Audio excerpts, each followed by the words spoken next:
This is the day that the Lord has made.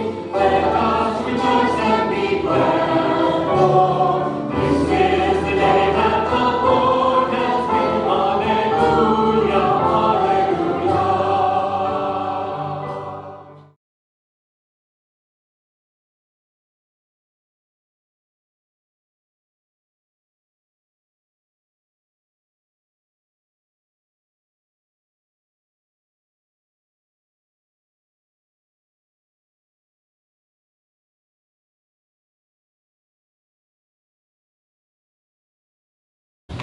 A reading from the book of Genesis.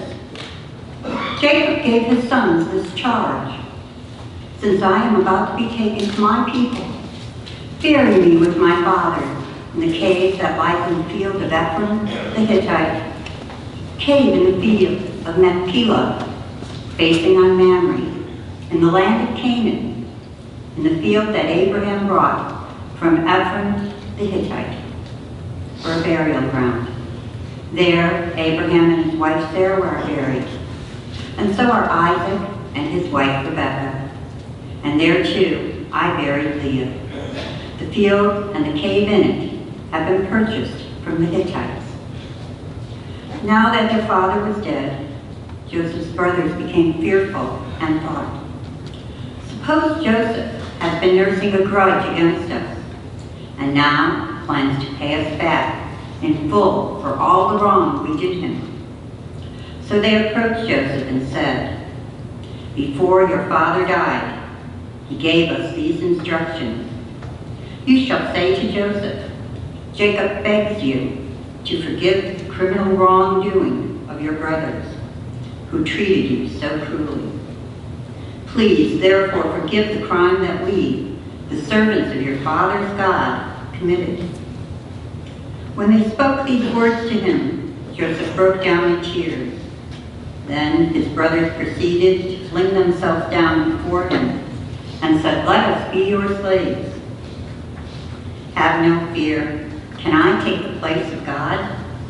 Even though you meant to harm me, God meant it for good, to achieve his present end, the survival of many people.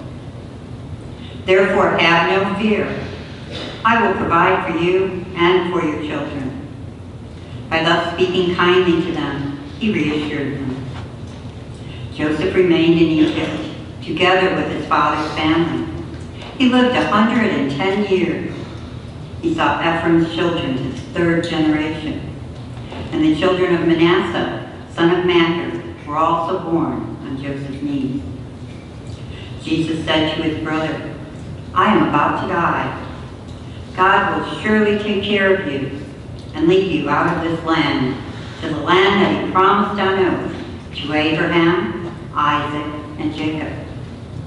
Then, putting the sons of Israel under oath, he continued, when God thus takes care of you, you must bring my bones up from this place.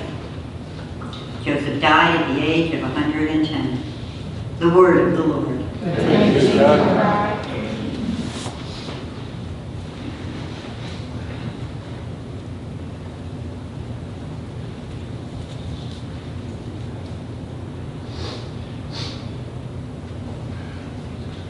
Be glad, you lowly ones. May your hearts be glad. Be glad, you lowly ones. May your hearts be glad. Give thanks to the Lord. Invoke his name. Make known among the nations his deeds. Sing to him. Sing his praise. Proclaim all his wondrous deeds. Be glad, you lowly ones. May your hearts be glad. Glory in his holy name. Rejoice, O hearts that seek the Lord. Look to the Lord in his strength. Seek to serve him constantly. Be glad, you lowly ones. May your hearts be glad. You descendants of Abraham, his servants, sons of Jacob, his chosen ones. He, the Lord, is our God. Throughout the earth his judgments prevail. Be glad, you lowly ones. May your hearts be glad. Alleluia, alleluia,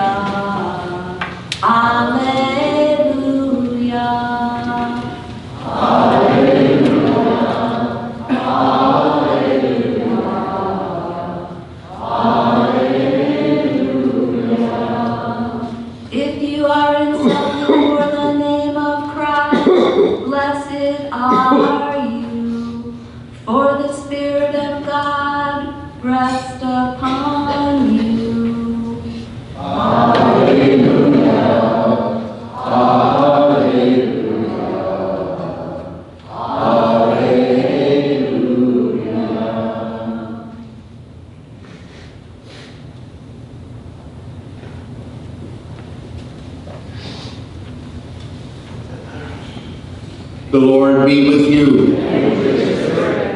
A reading from the Holy Gospel according to Matthew. Jesus said to his apostles, "No disciple is above the teacher, no slave above the master. It is enough for the disciple that one should become like the teacher, for the slave that one become like the master. If they have called the master of the house Beelzebul, how much more those of his household? Therefore, do not be afraid of them. Nothing is concealed that will not be revealed, nor secret that will not be known. What I say to you in the darkness, speak in the light. What you hear whispered, proclaim on the housetops. And do not be afraid of those who kill the body, but cannot kill the soul. Rather be afraid of the one who can destroy both soul and body in Gehenna. Are not 2 sparrows sold for a small coin? Yet not one of them falls to the ground without your Father's knowledge. Even all the hairs of your head are counted. So do not be afraid. You are worth more than many sparrows. Everyone who acknowledges me before others, I will acknowledge before my heavenly Father.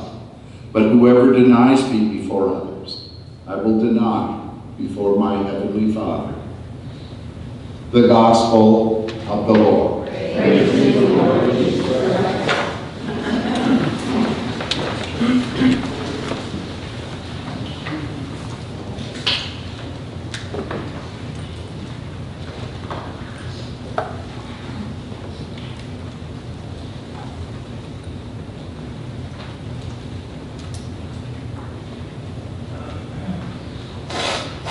Good morning. Good morning, Father.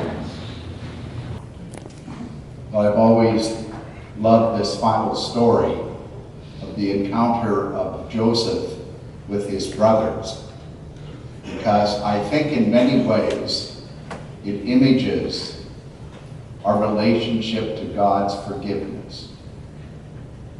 4 or 5 years ago, Pope Francis published a fine little book with the title, "The Name of God is Mercy." And his conviction is that forgiving love stands at the very heart of who God is. And in today's reading, we hear how Israel or Jacob has died, and now the brothers are afraid because of the treachery they had extended to their brother Joseph. And so they scheme once again and falsely tell him, "Our father asked that you be nice to us now that he's gone. You were nice to bring us here, but we're not overly confident of your forgiving love." And for his part, Joseph can see with the eyes of God. And he actually could see that God took evil, turned it to good. And Joseph said, "How can I do anything but then forgive?"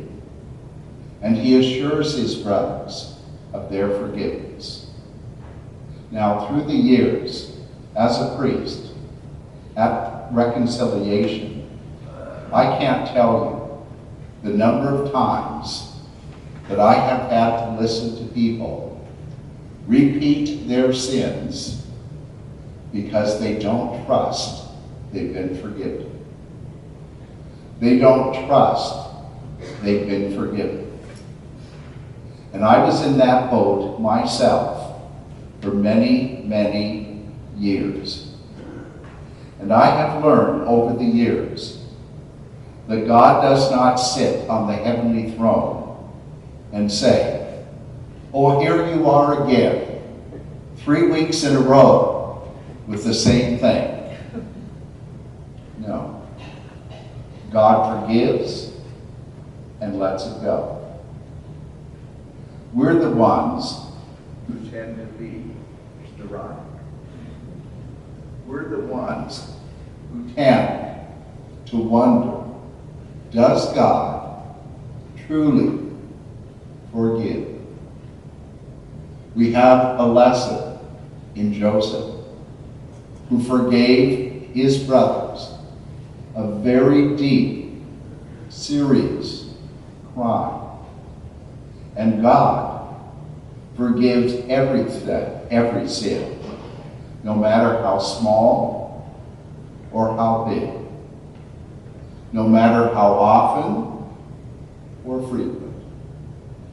It's of the very nature of God to forgive, because God understands that that's the one gift that you and I need most deeply.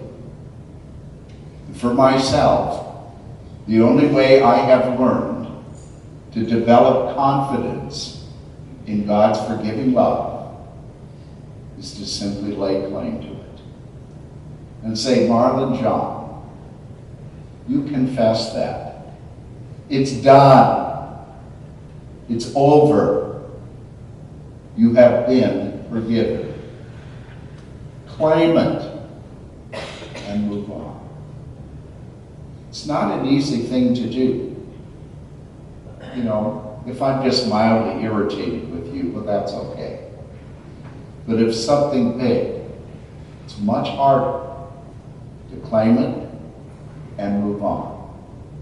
But I know of no other way to take and accept and trust God's forgiving love but to lay claim to it, take it, and move on.